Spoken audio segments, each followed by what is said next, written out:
அனைவருக்கும் வணக்கம். இன்னைக்கு என்ன மாதிரியான டிஷ் அப்படின்னு பாத்தீங்கன்னா, காளான் கோழிக்கறி வறுவல் வந்து பண்ணியிருக்கேன். அதுக்கு நான் என்ன பண்ணியிருக்கேன்னா, ஃபர்ஸ்ட் வந்துட்டு நல்லெண்ணெய் ஊத்திட்டு, அதுக்கப்புறம் பாத்தீங்கன்னா பட்டை, சோம்பு, கிராம்பு எல்லாமே போட்டு வதக்கிட்டு, அதுக்கப்புறம் இஞ்சி பூண்டு பேஸ்ட் போட்டு பச்சை வாசனை போற வரைக்கும் வதக்கிட்டு, அந்த ராஸ்மல் போனதுக்கு அப்புறமா நான் வந்துட்டு coriander leaves and mint leaves போட்டு வதக்குறேன்.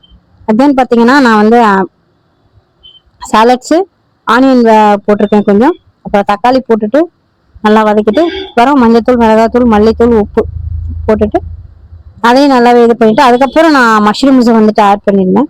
மஷ்ரூம் ஆட் பண்ணி அதை கிண்டிட்டு, பின்ன வந்துட்டு நான் கோழிக்கறி வந்துட்டு ஒரு 1/2 kg போல எடுத்திருந்தேன். அதை அப்படியே அதில் ஆட் ஆன் பண்ணிட்டு, நான் கெட்டியாக தேங்காய் பால் எடுத்து வச்சிருந்தேன், அது வச்சிருக்கேன். அதை கொஞ்சம் ஊற்றிட்டு, அப்புறம் வந்துட்டு அதை ஒரு விசில் விட்டுட்டு நான் எடுக்கும்போது இந்த கன்சிஸ்டன்சியில் இருந்துச்சு. அதை நான் ரைஸோட வச்சிருக்கேன். எனக்கு கோஸ் பொரியலோட சாப்பிட்றது ரொம்ப பிடிக்கும். நன்றி.